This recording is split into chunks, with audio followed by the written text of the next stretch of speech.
Si hubiera sabido que una taza de café podía quemar 65 años de dignidad, habría permanecido en la cama esa mañana. Estaba sentada tranquilamente en la mesa del desayuno en la soleada cocina de mi hija Lisa, sosteniendo una taza tibia en mis manos. Ella acababa de preparar una cafetera fresca, demasiado fuerte, como le gustaba a su esposo. Pensé que sería una mañana tranquila. Pensé que estaba a salvo. Abuela, dijo mi nieto Travis casualmente, como si me estuviera pidiendo que le pasara la mantequilla. ¿Puedo tomar prestada tu tarjeta de crédito otra vez? Hay algo que necesito para mi equipo de juegos. Solo son 5.000. Ni siquiera me inmuté, solo dije, no. Fue entonces cuando Lisa estalló. No gritó de inmediato. Primero dejó que el silencio se arrastrara a nuestro alrededor, espeso y venenoso. Luego, sin previo aviso, su mano voló hacia mí, no para golpear. No era tan audaz, pero hizo algo peor. Volcó mi taza de café directamente en mi regazo, hirviendo. Jadeé, me levanté de un salto, la cerámica golpeó el suelo y se rompió. El líquido se filtró en mis delgados pantalones de pijama, mis muslos ardían, mi dignidad se marchitaba. Lisa ni siquiera parpadeó. Si vas a ser egoísta, tal vez sea hora de que te vayas, dijo, cruzando los brazos como si estuviera dictando una política corporativa. O le das a Travis lo que necesita, o encuentras otro lugar para vivir. No estamos manejando una caridad, mamá. Caridad. Esa palabra golpeó más fuerte que el café. Me quedé allí, goteando, quemada y en silencio, mis ojos fijos en los suyos, y por un momento pensé que vi un destello de culpa, pero no, era cálculo. Me estaban midiendo, pesando y encontrando inconveniente. $5.000, repetí, la voz calma pero temblorosa. ¿Para qué un niño compre aparatos? Los labios de Lisa se curvaron. No es gran cosa. Tienes dinero. Lo has estado guardando desde que papá murió. No sé ni por qué está siendo difícil. He estado pagando los servicios de esta casa, dije suavemente. Y nunca te he pedido que cubras mis recetas. Sus ojos se pusieron en blanco. Tienes suerte de que te deje quedarte aquí después de tu cirugía. ¿Recuerdas? Ni siquiera podías caminar sin ayuda. He estado manejando toda tu vida, y ahora esto. Quería gritar, no solo por el dolor, sino por la traición. No estaban ayudando, estaban posicionándose. El cuidado de Lisa venía con cuerdas, no, con sogas, invisibles al principio, luego apretadas, luego cortando la circulación. Y en ese momento lo entendí. Esta no era mi hija, no realmente. Era alguien que me veía como una ventaja, un recurso, una anciana obstinada que había sobrevivido a su utilidad. Detrás de ella, Travis parecía aburrido, todavía esperando la tarjeta. Mis manos temblaban mientras tomaba una servilleta de papel y me secaba las piernas. Nadie se movió para ayudarme. Mi respiración era superficial, mi corazón latía en mis oídos. Lisa cruzó los brazos y añadió, con esa misma sonrisa cruel, o entregas la tarjeta, o estás fuera de aquí al final del día. Ahí estaba, no una solicitud, una amenaza. Miré hacia abajo al café derramado, acumulándose alrededor de la taza rota. Uno de los pedazos había aterrizado cerca de mi pie, un fragmento pequeño y dentado con un estampado floral, un pedazo de algo que alguna vez fue hermoso, como yo. No discutí, no lloré. Caminé lentamente hacia el fregadero, enjuagué mis manos quemadas bajo agua fría y cerré el grifo. Luego hablé, estaré fuera antes del atardecer. Lisa Perpedio. Creo que esperaba más resistencia. Pero lo que no sabía, y lo que finalmente recordé, fue esto. El silencio no significa debilidad, y algunas deudas se pagan no con dinero, sino con silencio y finalidad. La puerta se cerró detrás de mí y estaba sola en la habitación de invitados. Mis piernas aún ardían, pero el verdadero dolor no venía del café. Venía de saber que ella lo decía en serio. Quería que me fuera, no porque no pudiera permitirse mantenerme, sino porque ya no era útil. Me senté en el borde de la cama, mi cama, la que había usado después de mi reemplazo de cadera, la que Lisa me había arropado cada noche al principio, como si todavía fuera su madre, no su carga. Ella había insistido en que me quedara con ellos, lo llamó un arreglo temporal. No discutí, estaba agradecida, estúpidamente agradecida. Ahora podía verlo por lo que era, una trampa. Ella manejaba mis recetas, listas de compras y servicios públicos por conveniencia, decía. Se encargaría de mi banca para que pudiera descansar, decía. Les dijo a los vecinos que estaba demasiado cansada para socializar, cuando en realidad nunca me dijo cuando venían a preguntar por mí. Y yo la dejé. La dejé ayudarme hasta sacarme de mi propia independencia. Me moví lentamente hacia el armario. Mi maleta aún estaba en el estante superior, polvorienta pero intacta. La bajé con cuidado, aferrándome al borde del tocador para mantener el equilibrio. Mi cadera dolía, pero no gemí, no gruñí. El dolor era familiar. Lo que dolía más era que nadie tocó, nadie vino a verme. Lisa había gritado en la cocina lo suficientemente fuerte como para que todo el vecindario lo oyera, y Travis me había visto estremecerme, congelarme y buscar palabras, pero no les importaba, no lo suficiente como para seguirme, no lo suficiente como para suavizar el golpe. Abrí el cajón superior y saqué el sobre que había escondido allí meses atrás, debajo de la ropa de cama de repuesto. Copias de mi certificado de nacimiento, tarjetas de seguro, una impresión del número de ruta de mi banco. No sabía del todo por qué los había guardado en ese momento, pero ahora tenía sentido. Alguna parte de mí siempre supo que este momento llegaría. Mientras empacaba, no hice ruido, ni sollozos, ni murmullos. Doblé cada prenda con manos firmes. Enrollé mi bolsa de joyas, solo piezas de fantasía y un anillo de perla de mi difunto esposo, pero era mío, mío. Desde el pasillo, escuché el zumbido bajo del televisor. Lisa había vuelto a su rutina habitual, viendo uno de esos programas de renovación de casas que siempre decía que no entendería. Travis probablemente estaba en su habitación, con auriculares, gastando el dinero de alguien más en línea. Cerré la maleta y me senté de nuevo, solo por un momento. Mis ojos escanearon la habitación. La foto enmarcada de Lisa y yo en su graduación universitaria aún estaba en el tocador. Ella había insistido en que estuviera en esa foto. Me veía orgullosa en ella. No estaba orgullosa ahora. Estaba despierta. La perilla de la puerta giró brevemente, luego se detuvo. Me escucharon empacar, no les importó lo suficiente como para abrirla, o tal vez esperaban que desapareciera silenciosamente, que no tendrían que decirlo de nuevo. No me conocían en absoluto. Me senté, la maleta a mis pies, el corazón latiendo como si estuviera en una sala de emergencias otra vez, esperando un diagnóstico. Pero ya tenía uno, no estaba rota, estaba descartada. Y eso significaba que era libre. Tomé mi teléfono y busqué hasta que encontré el nombre que no había usado en meses. Gerald M., abogado jubilado, mi vecino, una vez amigo, aún amable. Toklahmer, contestó al segundo timbre. Ruth, dijo. ¿Está todo bien? No, dije, mi voz firme, pero lo estará. Fue tranquilo después de colgar con Gerald, demasiado tranquilo, ese zumbido horrible de silencio que solo existe en casas donde solía vivir el amor.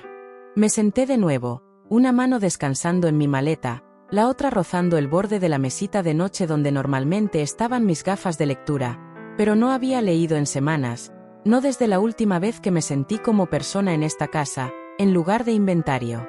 Entonces noté algo, mi bolso. Era más ligero de lo habitual. Abrí el bolsillo frontal. No había billetera, ni tarjeta bancaria, ni identificación. Mi corazón dio un salto. Abrí la segunda cremallera, luego la tercera, nada. Mis dedos comenzaron a temblar mientras me sentaba en el borde de la cama y vaciaba el contenido.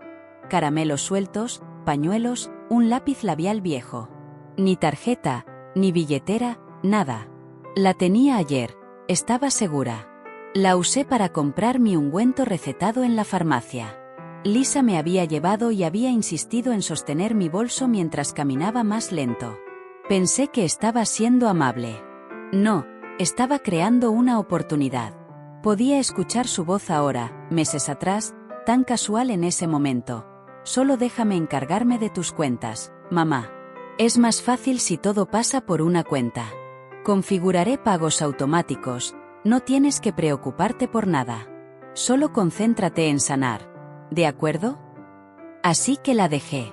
Le entregué acceso, contraseñas, cuentas. Confié en mi hija. Y ahora no podía recordar la última vez que vi un estado de cuenta con mi nombre. Había comenzado a hacer todo sin papel, otra vez para simplificar. Qué tonta había sido. Las palabras subieron por mi garganta como bilis. Amaban mi dinero más que a mí. No era familia, era un ítem en una lista. Caminé lentamente hacia el tocador y abrí el segundo cajón. Guardaba un pequeño cuaderno allí, del tipo que usaba para escribir listas de compras cuando vivía sola. En la última página, había garabateado mis números de cuenta meses atrás, por si acaso. Miré los números, familiares, míos, pero ¿cuándo fue la última vez que vi la tarjeta que coincidía con ellos? Revisé la caja de joyas, debajo del colchón, incluso dentro de mi vieja Biblia, nada. No solo pidieron mi dinero, lo tomaron. Me senté de nuevo en la cama, mareada. El ardor del café había desaparecido ahora, era algo más frío, quemando dentro de mí, una humillación que sabía a óxido en el fondo de mi garganta. Y esto es lo que lo empeoró, lo había permitido. Dejé que se convirtiera en mi cuidadora. Me dije a mí misma que estaba ayudando, que estaba dando un paso al frente, pero no, estaba dando un paso hacia adelante, sobre mí, alrededor de mí. No lo había visto claramente hasta ese momento, no cuando le dijo al club de bridge que estaba demasiado cansada para jugar, no cuando interceptó llamadas de mi banco, no cuando comenzó a preaprobar mis pedidos de Amazon como si fuera una niña.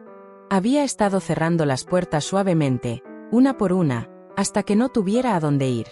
Eso fue lo que casi me hizo llorar. No era débil. Había sobrevivido 30 años en la sala de emergencias, la muerte de mi esposo, una cadera que se rompió como vidrio. Pero no había sobrevivido a esto con gracia. Miré la foto enmarcada de Lisa y yo otra vez, la de su graduación. Ella llevaba esa misma sonrisa presumida entonces también, antes de que supiera que algunas hijas no crecen para devolverte el amor, solo crecen para usar tu sombra. El teléfono vibró. Era Gerald, un mensaje. Estoy afuera, listo cuando tú lo estés. Miré la pantalla, luego las piezas rotas de confianza esparcidas invisiblemente por la habitación. No solo estaba dejando una casa hoy, estaba dejando la mentira de que aún importaba para ella. Para cuando abrí la puerta, Gerald ya estaba a mitad del camino, con un paso calmado pero urgente. Llevaba su chaqueta cortavientos azul marino de siempre y una bolsa de lona resistente, como si fuéramos a un picnic. No hizo preguntas, no me miró como si estuviera rota, solo dijo, ¿lista? Asentí. La casa detrás de mí estaba aún silenciosa, sin puertas abriéndose, sin pasos apresurándose para detenerme. Ese silencio era prueba de que pensaban que no me iría, que no podría. Gerald tomó mi maleta y suavemente quitó la bolsa más pequeña de mi hombro. ¿Tienes todo?, preguntó mientras llegábamos a su coche. Todo lo que aún poseo, dije. Abrió la puerta del pasajero. Cuidado con tu cadera. Esa frase casi me rompió, no porque fuera amable, sino porque me di cuenta de cuánto tiempo había pasado desde que alguien fue amable sin esperar un recibo a cambio. El viaje comenzó en silencio. Observé las calles pasar borrosas, cada giro alejándome más de la casa que dejó de ser hogar el día que Lisa comenzó a calcular mi valor como si fuera una factura mensual. A mitad del pueblo, Gerald finalmente habló. ¿Sabes? Te vi llorando la semana pasada. Parpadí. ¿Qué? No me miró, mantuvo sus ojos en la carretera. En el balcón, estaba sentada muy quieta, sosteniendo ese pequeño pájaro de cerámica. No quise interrumpir. Ni siquiera recordaba el pájaro o haber llorado. Supongo que solo. Comencé, luego me detuve. Se sentía como si estuviera viviendo la vida de alguien más, una más pequeña. Sabía que algo estaba mal cuando dejé de verte en la biblioteca. Ese fue el momento en que me di cuenta de cuán lejos había llegado el aislamiento. Lisa no solo tomó mi dinero, tomó mis rutinas, mis amistades, mi libertad para caminar 2 cuadras y tomar un mal café de una taza de papel mientras charlaba con las señoras jubiladas del coro. No me encerró en una habitación, solo hizo que el resto del mundo fuera más difícil de alcanzar. No eres la primera a la que he ayudado así, dijo Gerald en voz baja. Personas mayores siendo manejadas fuera de su autonomía. Sucede más de lo que la gente quiere admitir. No dije nada, no podía, porque estaba demasiado ocupada conteniendo las lágrimas como si fueran pasajeros que se habían perdido su parada. Hice algunas llamadas esta mañana, continuó Gerald. Hay un lugar que creo que te gustará, una comunidad para mayores con unidades independientes. Mencionaste una vez que te gustaba el que tiene el estanque de Koi. Lo miré. Ese lugar es demasiado caro. Vi los folletos antes. Lisa dijo que no era realista. Lisa también dijo que necesitabas ayuda para pedir tus propios calcetines, dijo secamente. No le des autoridad que no se ha ganado. Eso me hizo sonreír, apenas. Sacó un sobre de manila delgado del compartimento lateral. Empieza aquí, solo algunos folletos. Y también hablaremos con un oficial de protección financiera. Si lo que dices sobre la tarjeta perdida es cierto, puede que necesitemos actuar pronto. Sentí un golpe en mi pecho, no pánico, ni siquiera temor, solo el sonido de la verdad aterrizando donde finalmente pertenecía. No quería que llegara a esto, susurré. Gerald asintió, reduciendo la velocidad del coche mientras nos acercábamos a un semáforo. Y estoy seguro de que la amaste bien, pero a veces el amor es solo el papel que envuelve el veneno. Miré por la ventana. En algún lugar detrás de mí, Lisa podría haber notado que me había ido, tal vez no. Pero delante de mí, por primera vez en mucho tiempo, vi una puerta abriéndose, no una jaula, una puerta. Llegamos a las puertas justo después de las 11. Golden Pines, ese era el nombre. El letrero era modesto, sin oro, sin pinos, solo letras limpias en una tabla desgastada. Pero los terrenos más allá parecían algo sacado de una vida que solía pensar que pertenecía a otras personas. Hortensias en flor, un banco sombreado bajo un sauce, un estanque de Koi capturando la luz del sol como vidrio. Gerald estacionó y apagó el motor, dejando que el silencio se asentara. Miré la entrada. No estoy lista, dije suavemente. ¿Para qué?, preguntó. Para querer esto. No dijo nada, solo asintió. Eso era lo que me gustaba de Gerald. Nunca intentaba llenar el silencio con lástima o palabras bonitas. Sabía que algunos momentos merecían espacio para respirar. Entramos al vestíbulo principal, y fue entonces cuando me di cuenta de algo. El lugar olía a limón y panecillos recién horneados, no a antiséptico, no a tristeza. Olía a vida. La recepcionista, Laia, se levantó para saludarnos, amable pero no demasiado dulce. Tú debes ser Ruth, dijo. Gerald llamó antes, dijo que vendrías a visitar hoy. Bienvenida. Casi la corregí, visitar sonaba tan permanente, pero no lo hice, porque algo dentro de mí susurró, déjalo ser. Recorrimos el patio primero. Gerald caminó lentamente a mi lado, dejándome marcar el ritmo. Pasamos por una pequeña biblioteca, una sala de manualidades, incluso una clase de yoga para mayores. Observé a dos mujeres mayores reír mientras luchaban por enrollar sus esterillas, y me golpeó. No estaban siendo manejadas, estaban viviendo, eligiendo. Cada habitación tenía luz solar, cada pasillo tenía ventanas. Nadie miraba por encima del hombro de nadie, nadie pedía permiso para salir. Cuando llegamos al estanque de Koi, me detuve. Los peces se deslizaban bajo la superficie, suaves y sin rumbo, como si no tuvieran prisa por estar en ningún lado. Solía sentarme junto al agua así cuando necesitaba pensar, dije. Antes de todo esto. Todavía lo haces, dijo Gerald. Nos sentamos un rato. No hablé, solo existí. Por primera vez en meses, no era el problema de alguien para resolver, no era el dolor de cabeza de Lisa, no era la billetera de Travis. Era solo Ruth. Cuando finalmente regresamos adentro, Laia nos llevó a una sala de té tranquila y trajo una bandeja, 2 tazas, un pequeño plato de galletas de limón, un folleto. Nada insistente, sin discursos, solo una oferta gentil. Sostuve la taza con ambas manos, agradecida por el calor, y miré el folleto. Allí, impreso, estaba lo que Lisa me había dicho que ni siquiera considerara. Un estudio con una pequeña cocina y balcón, mes a mes, sin presión, listo para mudarse. No te hagas ilusiones, había dicho Lisa una vez. Lugares como ese son para jubilados ricos, no para personas como tú.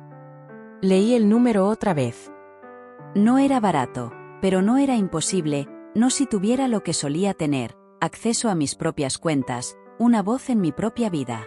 No sé si puedo pagarlo, dije en voz baja, más para mí misma que para cualquiera. Gerald tomó un sorbo de su té. Entonces, averiguémoslo. Pero primero, presentas el papeleo, una orden de protección financiera. Yo ayudaré. Esa palabra golpeó fuerte en mi pecho. Protección, no porque fuera frágil, sino porque estaba harta de fingir que no necesitaba protegerme de mi propia hija. Miré el folleto una vez más, luego a Gerald. Está bien, dije. Empecemos. Y así, di un paso hacia un nuevo capítulo, uno con cerraduras de las que solo yo tenía las llaves. En la mesa de la cocina de Gerald, extendí cada documento que me quedaba a mi nombre. Tarjetas de seguro, estados de cuenta bancarios antiguos, una carpeta marcada como Medicare que Lisa una vez se rió por ser tan analógica, y luego un cuaderno, delgado, con manchas de lágrimas en algunos lugares donde había garabateado cada momento sospechoso que podía recordar. Sé que es un desastre, dije, pero traté de llevar un registro. Gerald ajustó sus gafas de lectura. Desordenado está bien. La verdad suele serlo. Hojeó las primeras páginas, asintiendo lentamente. Cargos recurrentes de tiendas donde no compras, un perfil de Netflix llamado Trapmaster, retiros de PayPal a las 3 de la mañana. Esto es bueno, realmente bueno. Me senté frente a él, las manos cruzadas, la espalda recta. Ya no me sentía pequeña, solo enfocada. Tenía algo que no esperaban, evidencia. La tarjeta bancaria había desaparecido, pero mi memoria no, y ahora que miraba hacia atrás con ojos claros, la imagen se estaba enfocando. Lisa había tomado el control bajo el pretexto del amor, pero no era amor, era estrategia. ¿Tienes acceso a una impresora?, preguntó Gerald. Asentí.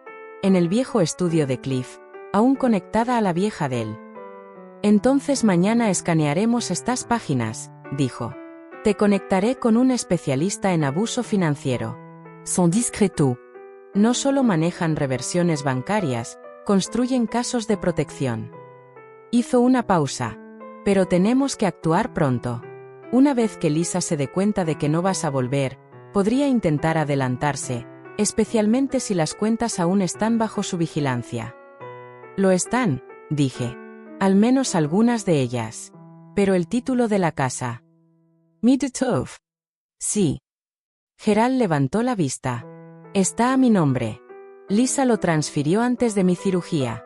Dijo que ayudaría con el papeleo del hospital. Piración que sonó casi como una risa. Bueno, eso lo cambia todo. Se levantó y alcanzó una pequeña caja fuerte en el estante detrás de él. Dentro había un conjunto de formularios de aspecto oficial, con pestañas sobresaliendo como dientes. Necesitas hacer copias de tus documentos, cada página. Obtener declaraciones notariadas si puedes. Enumera las fechas exactas en que Lisa hizo retiros, mejor aún. Asentí, ya alcanzando mi cuaderno otra vez. Mi escritura era temblorosa, pero mi memoria era firme. ¿Debería llamarla?, pregunté. ¿Hacerle saber que estoy presentando? No, dijo Gerald con firmeza. Deja que el papeleo hable. Lo dirá mejor de lo que tú podrías. Esa frase se quedó conmigo. Deja que el papeleo hable. Deja que lleve todas las palabras que quería gritar pero nunca me atreví. Deja que sea testigo de los años de borrado silencioso, el robo envuelto en abrazos, el sofocamiento disfrazado de cuidado. Deja que diga lo que no podía.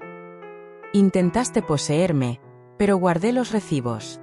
Esa noche, escaneé cada página. Ordené carpetas hasta medianoche.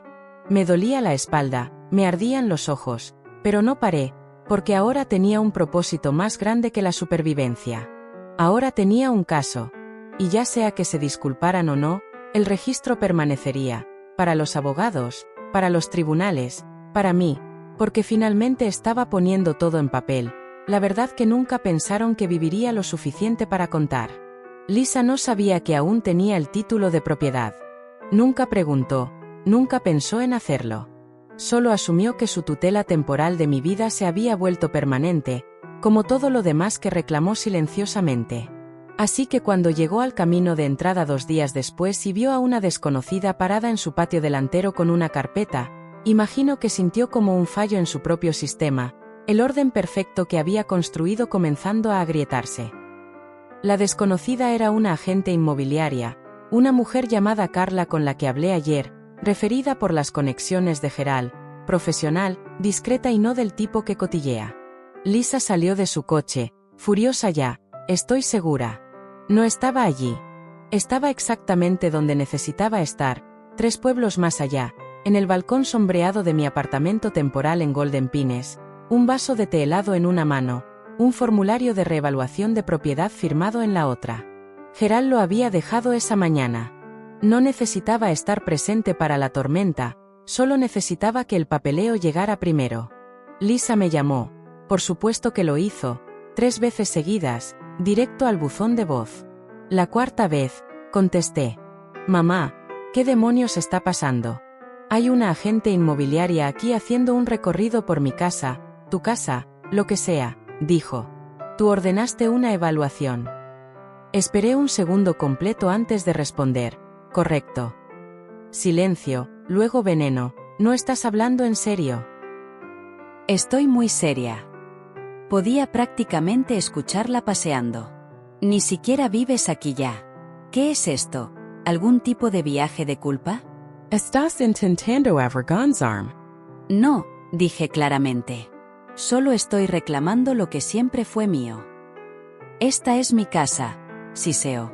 No, dije de nuevo, calma y absoluta.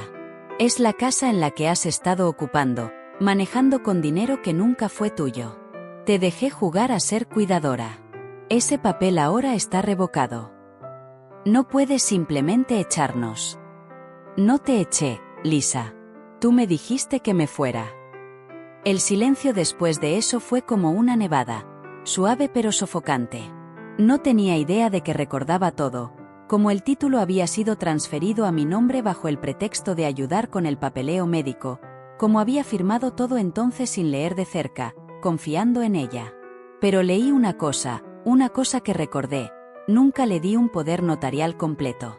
Así que, técnica, legal y moralmente, la casa era mía. Y ahora estaba siendo reevaluada, preparada para la venta, protegida de ella. Lisa finalmente habló de nuevo, baja y gélida, estás siendo cruel. No discutí, no me defendí. En cambio, dije la única frase que la silenció por completo, solo me extrañas ahora que dije que no. Terminé la llamada. Carla me envió un mensaje media hora después, evaluación completada. La cliente Lisa intentó interferir, pero me mantuve profesional. Fuerte potencial de reventa. Seguiremos mañana. Gerald llamó más tarde también. Intentó llamarme, dijo. Dejó un mensaje de voz lleno de amenazas. ¿Qué amenace? Respondí. Porque por primera vez en mucho tiempo, no tenía miedo de su ira. Ni siquiera estaba enojada yo misma, no más. Era algo más aterrador, estaba segura. Segura de que amor sin respeto es solo posesión.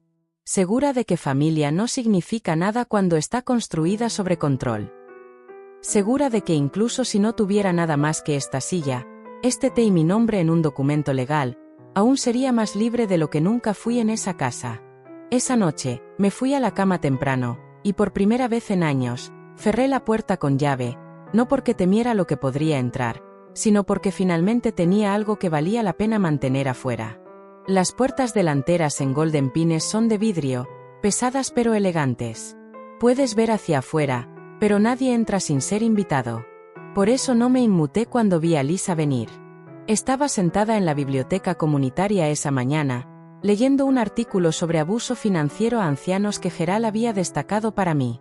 Mi té estaba intacto a mi lado, demasiado amargo, pero las palabras en la página ardían más fuerte. Entonces, el escritorio de recepción llamó a mi habitación.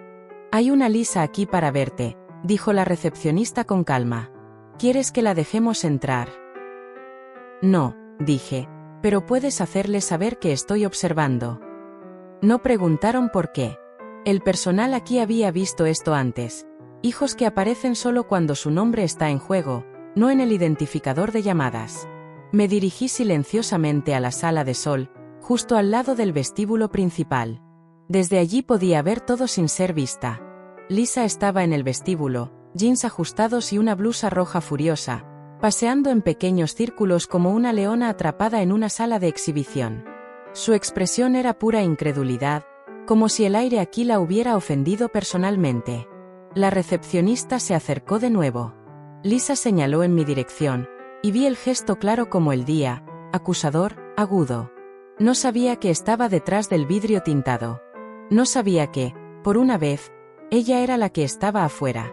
Retrocedí lo suficiente para permanecer oculta, no por miedo, por elección. Es un poder que personas como Lisa nunca esperan que recuperes, no el poder de pelear, sino el poder de ignorarlas. Pasaron 10 minutos. Llegó la seguridad, no ruidosa, no agresiva, solo firme. Una mujer con una chaqueta azul marino y una etiqueta con su nombre se acercó y habló con calma a Lisa, quien para entonces estaba gesticulando salvajemente.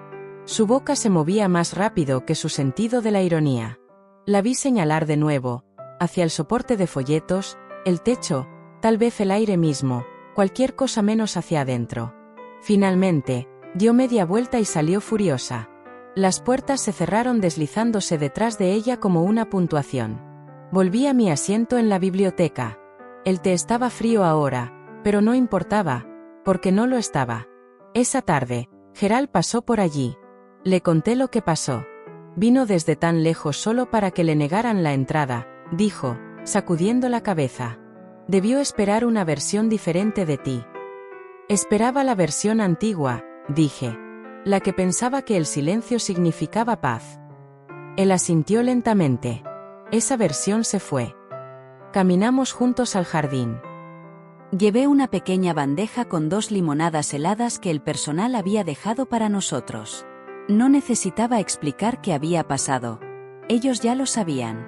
Me instalé en el banco del jardín, el que más me gustaba, el que tenía enredaderas trepando por sus patas y la vista del estanque de Coy a solo unos metros. Una suave brisa movía las hojas. Lisa había venido desde tan lejos por algo. Control, tal vez una confesión, una reversión. Se fue con nada, porque no tenía nada más que darle, ni culpa, ni permiso, ni siquiera mi atención. Y la paz que sentí en ese momento no venía de ganar, venía del sonido de pasos que se iban sin una puerta abierta detrás de ellos. Alcancé la mano de Gerald y la apreté ligeramente. No creo que le tenga miedo más, susurré. Él sonrió. Eso, dijo, significa que realmente se fue.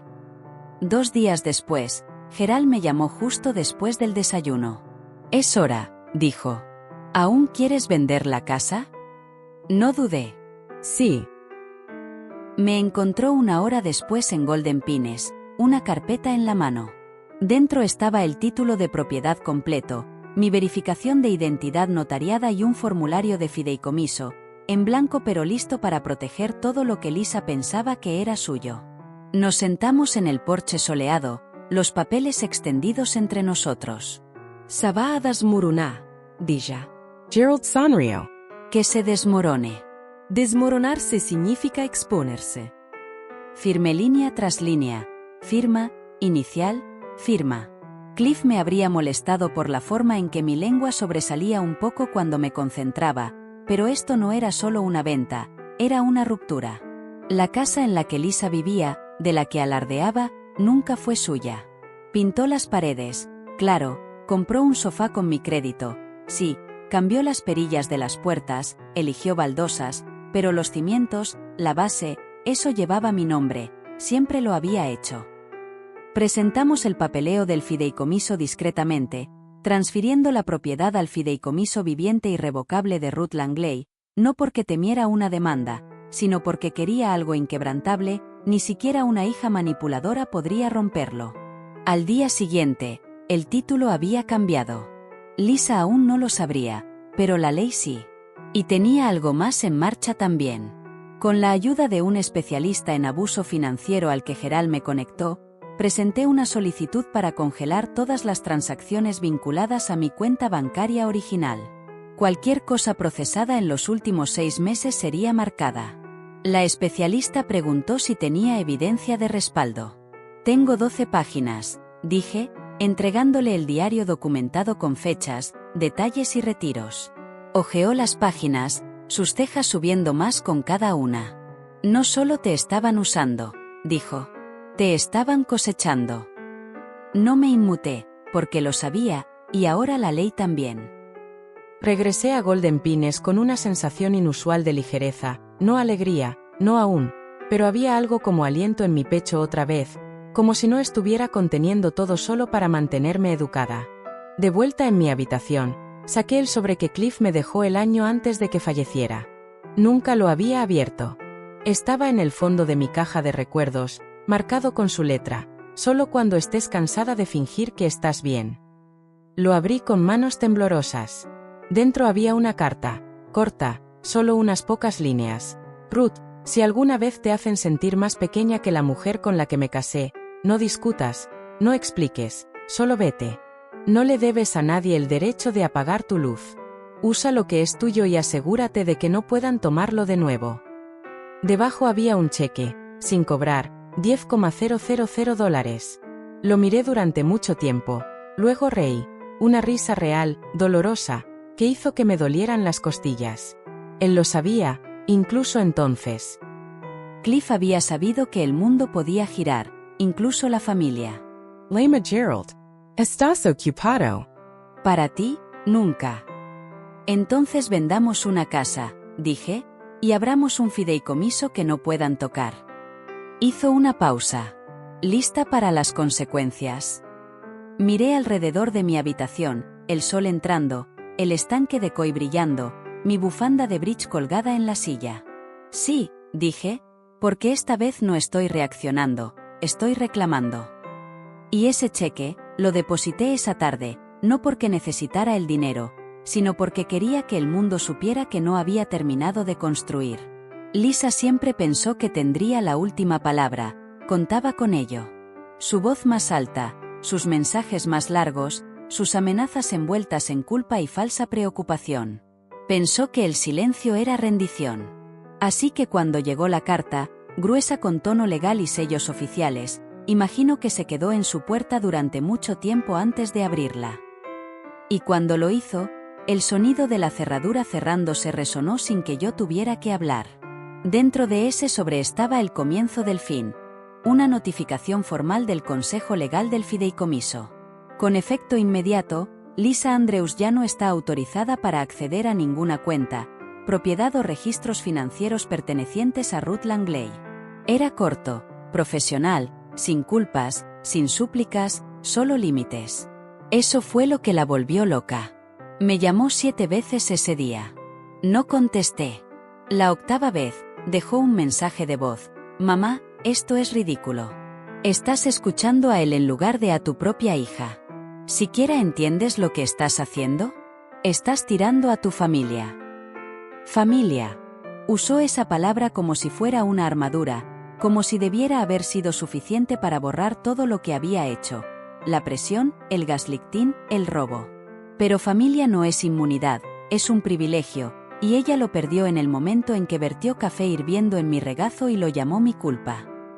Envié el mensaje de voz a Gerald, por si acaso.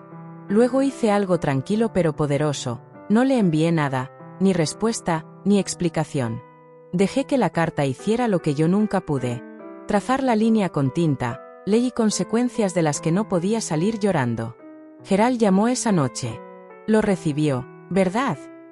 Oh, lo recibió, dije, bebiendo manzanilla de mi taza favorita, astillada. Siempre puedes saber cuando se dan cuenta de que el poder se ha ido. Él rió. Ni siquiera te inmutaste. ¿Por qué lo haría? Dije. Ya enterré a la versión de mí que se habría explicado. Esa noche dormí con las ventanas abiertas. El aire olía a lluvia, y en mis sueños no me escondía. Estaba parada en el medio de esa casa, mi casa, sosteniendo un juego de llaves que nunca entregué. Lisa no estaba a la vista, sin gritos, sin súplicas, solo ecos. A la mañana siguiente, encontré un pequeño sobre blanco deslizado bajo mi puerta en Golden Pines, escrito a mano, sin dirección de retorno. Sabía que era de ella. No lo abrí. Lo rompí por la mitad y lo dejé caer directamente en la trituradora en el escritorio de recepción, porque esta vez no tenía curiosidad. Esta vez no necesitaba escuchar que lo sentía, solo para seguir con un pero necesito. Esta vez confié en el silencio más que en sus palabras, y el silencio, cuando se elige, es su propia clase de fuerza. Esa tarde, Gerald trajo algunos papeles para que revisara, actualizaciones del fideicomiso, una lista de cuentas protegidas y algunos números de teléfono en caso de que alguna vez necesitara contacto directo con la policía o el oficial del fideicomiso. Mientras firmaba el último formulario, me miró. «Sabes», dijo, «has hecho algo que mucha gente nunca logra hacer». «¿Qué es eso?» «Terminaste el ciclo, no con un estallido, no con un grito, sino con una puerta cerrada y un nombre claro». Me recosté en mi silla, y por primera vez desde que Cliff murió, me permití creer que finalmente había vuelto a casa, a mí misma. Sucedió un jueves, justo después del almuerzo, cuando los pasillos de Golden Pines estaban tranquilos y el sol proyectaba ese suave resplandor dorado sobre todo, como siempre lo hacía justo antes de que el estanque de Koi se iluminara. Estaba sentada en un banco del jardín con Marjorie, nuestras manos descansando en la misma colcha doblada entre nosotras. Acabábamos de terminar nuestra charla habitual sobre el calendario del torneo de bridge y cómo ninguna de las nuevas señoras barajaba correctamente. Gerald debía unirse a nosotros pronto, y fue entonces cuando los vi, Lisa y Travis caminando por el sendero de ladrillo curvado que llevaba a la entrada principal. El paso de Lisa era furioso, demasiado rápido. Travis se rezagaba detrás, con esa postura encorvada y arrogante que me revolvía el estómago incluso antes de que recordara el incidente del café de $5.000. Venían por un enfrentamiento, pero lo que no sabían era que no tenía nada más que perder. El guardia de seguridad los vio primero. Doris, bendita sus ojos agudos y su postura firme, salió de detrás del escritorio de recepción antes de que pudieran siquiera tocar la puerta. Vi a Lisa gesticular salvajemente, señalando más allá de Doris hacia el jardín trasero. Travis metió las manos en el bolsillo de su sudadera y puso los ojos en blanco. Doris se mantuvo firme. No me levanté, no corrí, ni siquiera me inmuté. Marjorie miró hacia la entrada y se tensó. Debería llamar a Gerald. No, dije. Déjala que me vea tranquila. Quería que Lisa viera cómo se veía la paz cuando no estaba rogando por su aprobación. Finalmente me vio a través del vidrio. Se movió para pasar el escritorio. Doris se interpuso. Lisa alzó la voz. No podía escuchar las palabras, pero la forma de ellas era familiar. Rabia, desesperación, ese cóctel asfixiante de control deslizándose entre los dedos. Travis finalmente me notó también. Sus ojos encontraron los míos, y por un segundo lo vi, no culpa, no amor, sino pánico, no porque me extrañara, sino porque el dinero se había ido y no iba a ser ordeñada más. Doris levantó una mano, luego señaló firmemente hacia el estacionamiento. Lisa levantó los brazos, Travis murmuró algo y se giró primero. Bien, que el chico lidere por una vez. Lisa se quedó allí un momento más, los brazos rígidos a los lados, el rostro pálido de ira, y por el más breve instante, sus labios temblaron. Articuló algo, «Mamá». Pero no me moví. No saludé, no me levanté.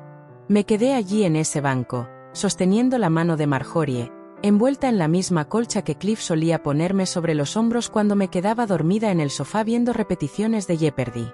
Se fueron. Observé hasta que fueron pequeñas sombras en el camino de entrada, hasta que el motor rugió y el coche se alejó, como si no hubiera contenido alguna vez toda mi vida dentro de él. Marjorie dejó escapar un suspiro. Ni siquiera parpadeaste. Sunray. Ya dije adiós. Ellos apenas lo están escuchando ahora. Más tarde, Gerald llegó con una bolsa de bollos y un pequeño ramo de flores de su jardín. Le conté lo que pasó. Essentio. Volverna in Tintarlo. Lo sé, dije. Pero yo no. Esa noche escribí en mi diario. Cuando vinieron con furia, me quedé con paz. Así es como sabes que terminó, cuando no necesitas gritar de vuelta. Arranqué la página y la deslicé en un pequeño marco junto a mi cama, porque la próxima vez que vengan buscando una reacción, todo lo que encontrarán es un reflejo de ellos mismos al otro lado de una puerta cerrada.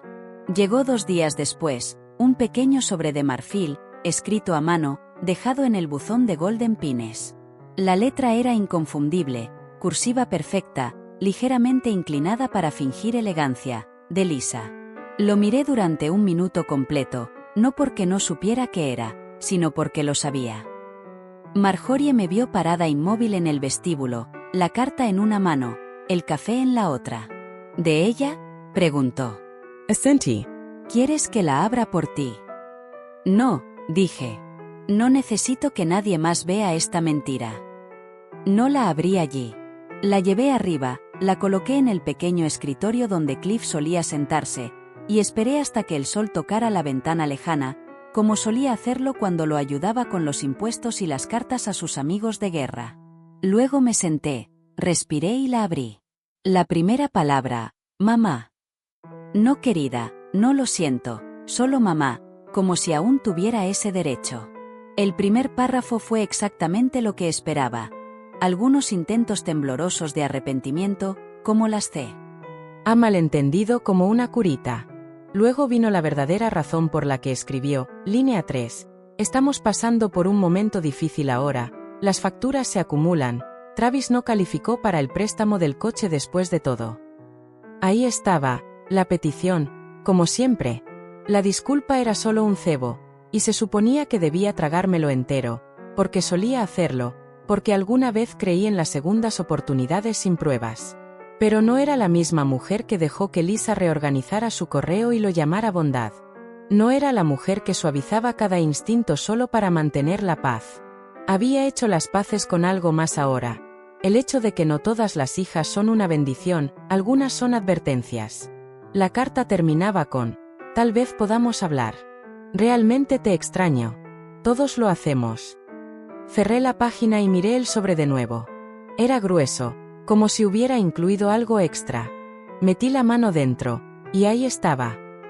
Un cheque personal mío, sacado de una de las cuentas conjuntas que ella había configurado alguna vez para simplificar. Sin cobrar, ligeramente rasgado en la esquina, $3,500. En el memo, reparaciones de coche. No lo había escrito, pero mi nombre estaba impreso en él, claro como el día. Debió haberlo guardado, o falsificado, o ambas cosas. No necesitaba saber cuál. Todo lo que sabía era que esto no era una rama de olivo, era un cebo, colgado con una lágrima falsa y una firma familiar. Doblé el cheque por la mitad, luego otra vez, y otra, hasta que desapareció en mi palma, como cada falsa promesa que ella había hecho. Lo llevé directamente a la trituradora, ni una palabra, ni un estremecimiento, solo papel convirtiéndose en polvo. Dejé el sobre abierto en mi escritorio, lo dejé allí como un cadáver, un recordatorio de que no todas las cartas están destinadas a ser respondidas. Cuando Gerald pasó por allí esa tarde con su pastel de limón habitual, lo vio y levantó una ceja. Intentó de nuevo. Le entregué la mitad restante de la carta. La leyó en silencio, luego me la devolvió. Todavía piensa que eres una presa. No más, dije. Esa noche no escribí en mi diario, no lo necesitaba, porque la frase ya se había escrito en mi cabeza. No me importa lo que quisiste decir, lo que hiciste fue suficiente. La llamada llegó justo después del amanecer. Estaba levantada temprano, observando los Coy a través de la niebla matutina, una taza de agua caliente infusionándose a mi lado. La voz de Gerald era calma pero firme. El fideicomiso marcó otro cheque falsificado, misma cuenta, misma firma, pero tú no lo escribiste. Lo sé, dije. Me envió uno la semana pasada. Hubo una pausa. Bueno, dijo, ahora el banco también lo sabe. Resulta que Lisa intentó una vez más meterse en mis viejas cuentas, pero esta vez las cerraduras protectoras del fideicomiso se cerraron, y el banco tenía pruebas. Retiros, firmas, correos electrónicos desde su dirección IP, incluso un mensaje de voz que dejó para un representante preguntando cuál era el saldo de su madre, como si aún tuviera algún derecho a mi nombre. No era sutil, estaba desesperada. Gerald continuó. El especialista en abuso financiero presentó un informe a la Unidad de Protección de Ancianos. Está siendo revisado por investigadores mientras hablamos. Mi pecho no se apretó, se expandió, porque finalmente supe que no solo había escapado, había tendido la trampa. Unas horas después, 2 oficiales de civil llegaron a Golden Pines, no por Lisa, sino para una entrevista tranquila conmigo, corteses, gentiles. Uno tomaba notas mientras el otro preguntaba sobre mis registros, mi diario, el historial de retiros. Les entregué copias de todo, itemizadas, resaltadas. Estaba lista. Cuando se fueron, el oficial más joven dijo: «No es la primera, señora Langley. Pero es una de las pocas que lo vio lo suficientemente temprano».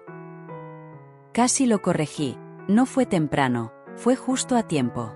Para el mediodía, recibí la confirmación de que Lisa estaba bajo investigación por mala conducta financiera, fraude a ancianos y falsificación. Travis también había sido mencionado en al menos una transacción marcada. No me regocijé, pero tampoco lloré. Me senté en el jardín y pensé en cada vez que ella me había dicho: «Tienes suerte de tenerme», mientras reorganizaba toda mi vida en algo que la sirviera. Siempre me había tratado como una puerta cerrada de la que ya tenía las llaves. Nunca pensó que cambiaría las cerraduras, pero lo hice.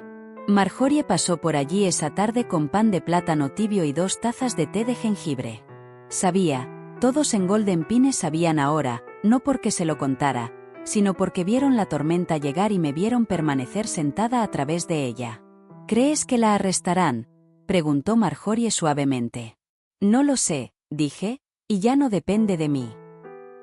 Eso era lo que se sentía la libertad, no la venganza, la distancia. Lisa ya había perdido lo único que no podía falsificar de nuevo, el acceso. Acceso a mí, a mi nombre, a mi mente, a mi vida. No solo perdió dinero, perdió el juego. Porque cuando apuestas por el silencio de alguien y finalmente habla, ese es el momento en que te das cuenta de que nunca estabas ganando. Más tarde esa noche, Gerald y yo nos sentamos en el patio trasero bajo un amplio cielo azul marino. Nos sirvió a ambos una pequeña copa de vino y dijo: «Te subestimó en cada paso del camino».